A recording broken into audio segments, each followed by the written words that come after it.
You can't expect a man to be happy after losing his wife and daughter. I failed to protect my perfect little family.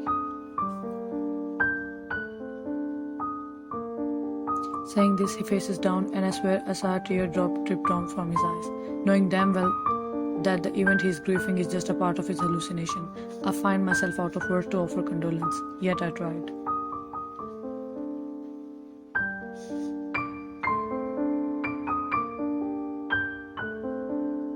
I don't know much about your pain, but if you ever need a shoulder to lean on, know that I am always here, as a friend. Damn, these words came out on their own. He quietly wiped his tears with the back of his forefinger and looked at me, and I never knew a smile could hurt that much.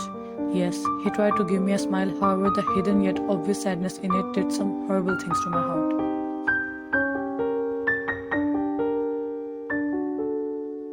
His red nose, moist eyes, yet the politeness in his aura made him the most handsome yet broken man. I want to protect this adorable soul with my life. Wait, Ryan, he's grieving his non-existent wife and you are losing your mind over him.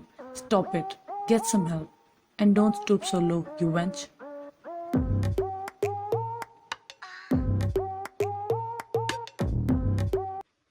Released a deep breath but continued to give her a polite smile with glossy eyes. I'm sorry. I did not want to spoil your mood with my sadness. Oh, no. I'm happy that you counted me as a trustworthy person to share your pain with.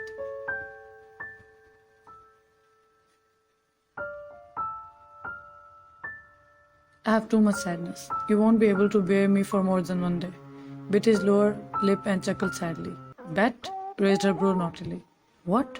Confused. You don't have any idea about my bearing abilities.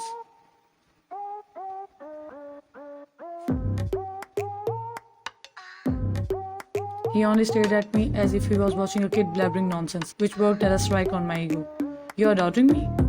Crossed her arms across her chest, being offended. He looked down, smiled a little, and shook his head side to side.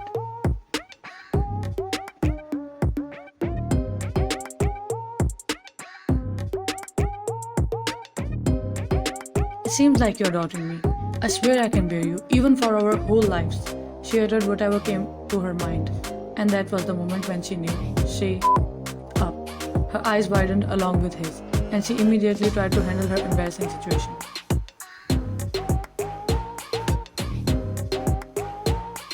No, don't get me wrong. I'm not hitting on you. Not at all. I was just talking as a friend. Shook her head in tension while trying to explain hurriedly. Are you sure?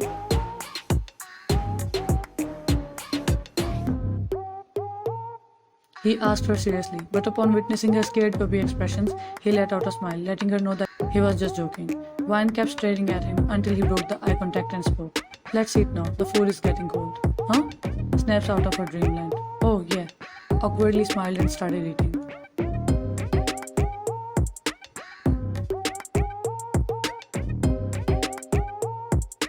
Late at night.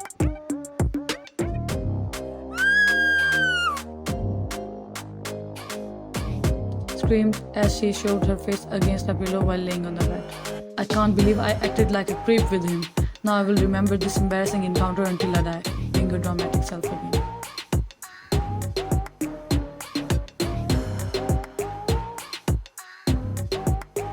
After overthinking for a while, she felt thirsty and went out of her room to fetch some water.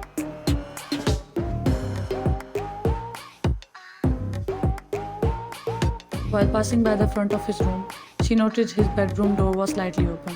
Her curious self did not allow her to go any further without peeking inside.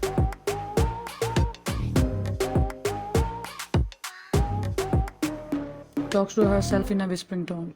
What if he's shirtless? Gasped. Or naked? But a doctor should know about the body health of her patient. But I've already seen him shirtless. It's not like I'm missing his muscles. But I should know whether he's okay or not. A little peek won't hurt, right?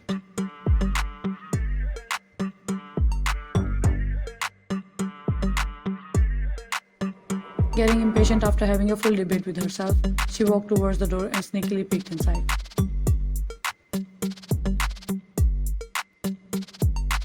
The lights were off so she could not see anything.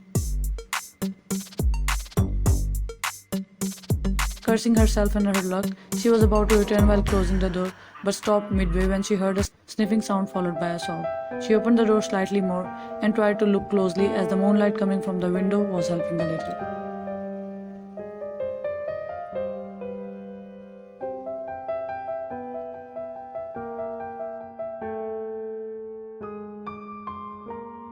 She saw him sitting on the floor by the bed and sobbing while his face buried in the crook of his elbows, as if he wanted to drown in the depth of his despair.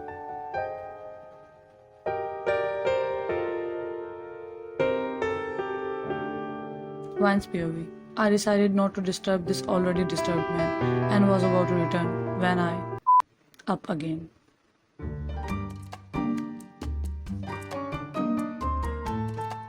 As I was about to close the door once again, it made a loud creaking noise, causing him to look up in my direction instantly. I awkwardly laughed while scratching the nape of my neck and spoke. Sorry.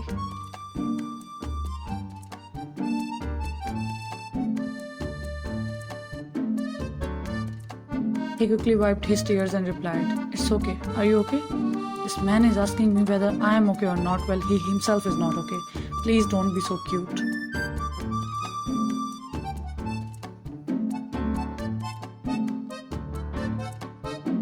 I got scared. Why? Asked while standing up and turning the lights on. Nightmare. Light. Same. Sat on the bed. Come. Invited her inside.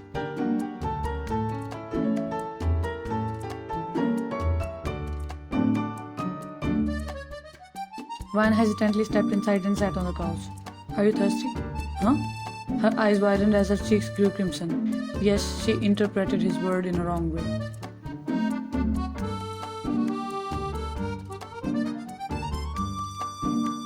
There's an empty jug in your hands.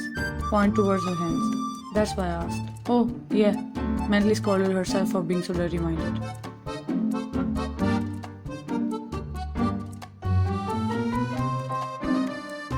They sat in complete silence for a few seconds as he kept facing down, until Vine decided to break it. What nightmare you saw? The one I lived. Vine understood that he is referring to his grief of losing his family. They fell silent again and this time Tang broke it.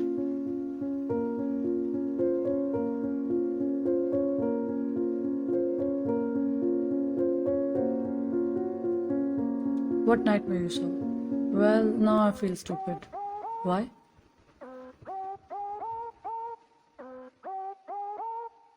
Because I dreamed I was at a party, but everyone there had the face of my high school math teacher, and they kept asking me to solve equations. That was quite nerve-wracking. Spoke as if she is telling a horror story.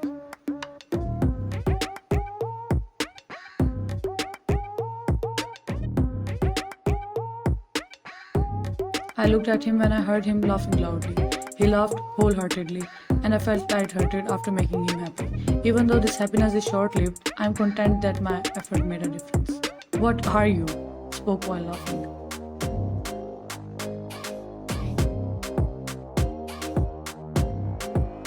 I just smiled at him, and after a few moments he stopped laughing, and his expressions went dull once again. I think you should try to sleep now. It was nice talking to you. Stood up and was about to leave to give him some space.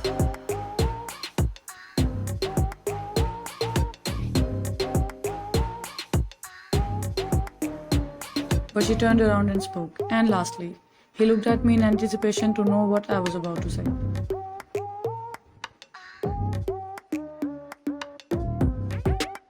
It's okay to not be okay.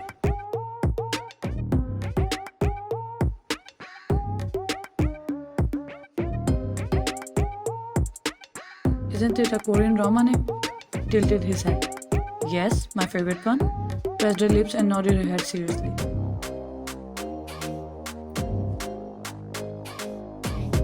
He chuckled again on her free-spirit behavior, and she left after flashing a smile, which seemed as beautiful as a trouble to his heart.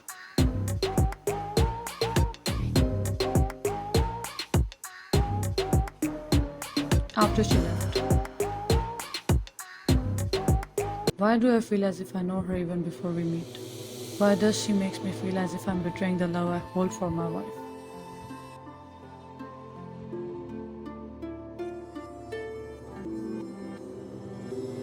Next morning.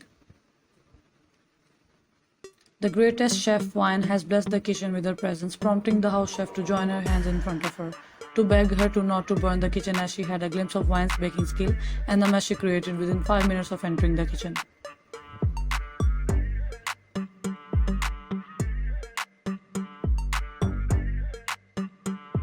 I want to bake and I shall bake.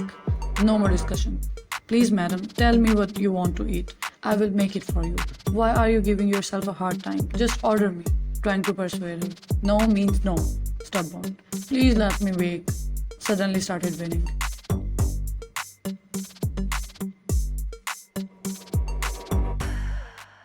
Mr. Kim entered the kitchen and spoke. Let our Wyan do whatever she wants. Don't stop her.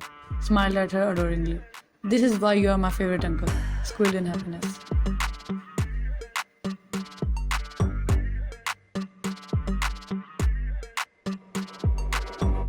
Mr. Kim patted her head affectionately, and Wyan spoke. Uncle, today I need to tell you something very important. Please try to come home early.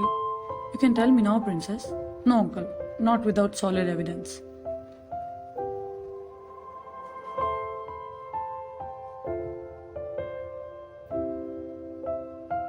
Is everything okay? Worried. More than okay. Just get home early. I will be waiting. Okay, daughter, I will. He smiled and left for his work while Wyan continued torturing the kitchen.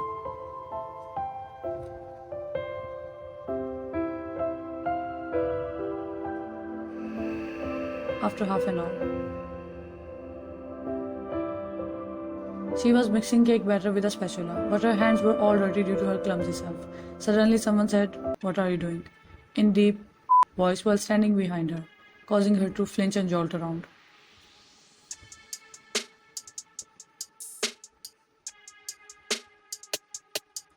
And she stained his cheek with the cake batter, which was smeared on her hand due to her messy cooking skills. She placed her hand on her mouth with a gasp, and they held a strong eye contact for a minute.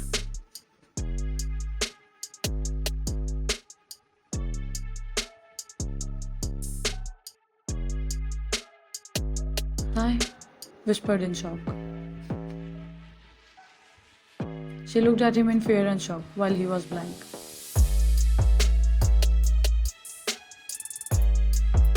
Suddenly, he moved forward, causing her to move back, and her back hit the counter, causing her to get trapped between him and the counter.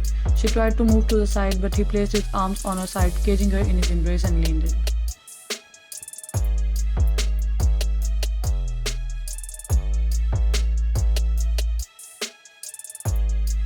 She tried to lean back, but due to their already troubling position with extremely close proximity, she could not move back any further.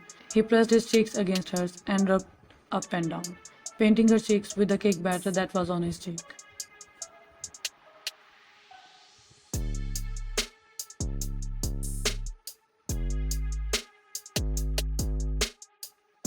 He then leaned back and stared at her intensely, while the distance between their lips was merely a centimeter.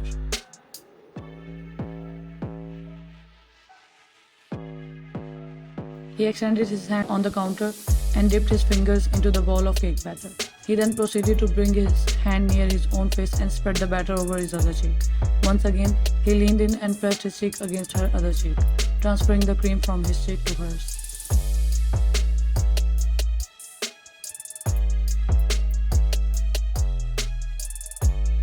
She gulped and clenched his shirt tightly in her delicate fist, without uttering any word.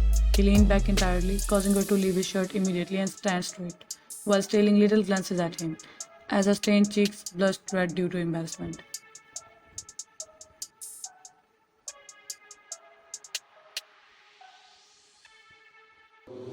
He abruptly touched her nose with the batter-coated finger and left the kitchen. She exhaled a breath which she did not realize she had been holding for so long.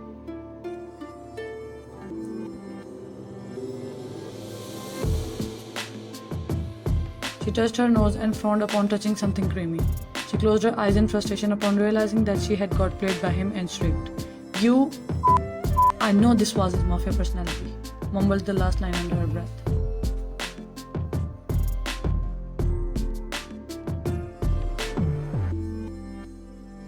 At evening, at the dining table. Oh, what a wonderful surprise. Mr. Kim, the busiest man to ever exist, is blessing us with his presence on the dinner today? What's the occasion? Sarcastically taunted her husband.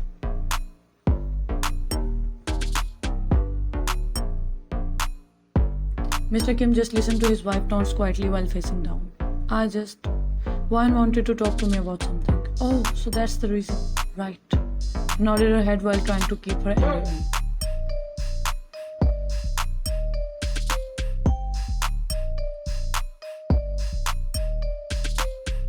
No, I'm sorry. Wine, sweetie. Say whatever you want quickly. Who knows when his clients will call and he will leave me hanging in the middle.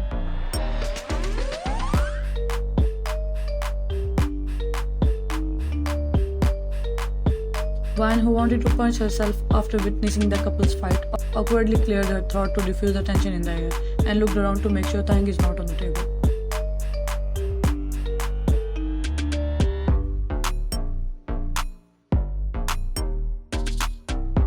Well, a couple days ago, I took one tablet of Taeng's medicine that he had been taking up until now and sent it to the lab for testing, as I doubted its color wasn't the same as the real one.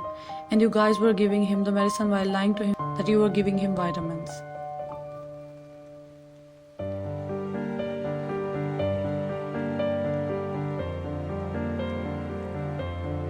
They looked at her in anticipation and gestured her to complete her sentence when she felt silent for a second.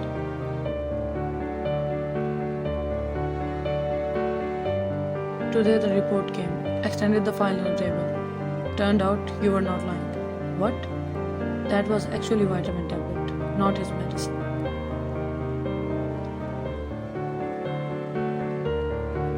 After spending few minutes in shock, Mrs. Kim spoke. It means he wasn't even taking his medicines and we were wondering why he was not getting any better? Tears welled up in her eyes as she tried to digest the shock.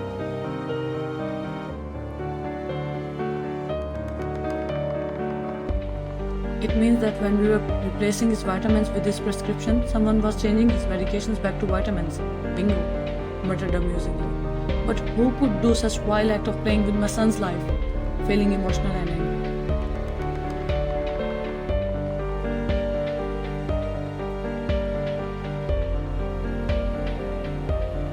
I wonder who looked at Aunt Mira, who once again had been quiet all that time.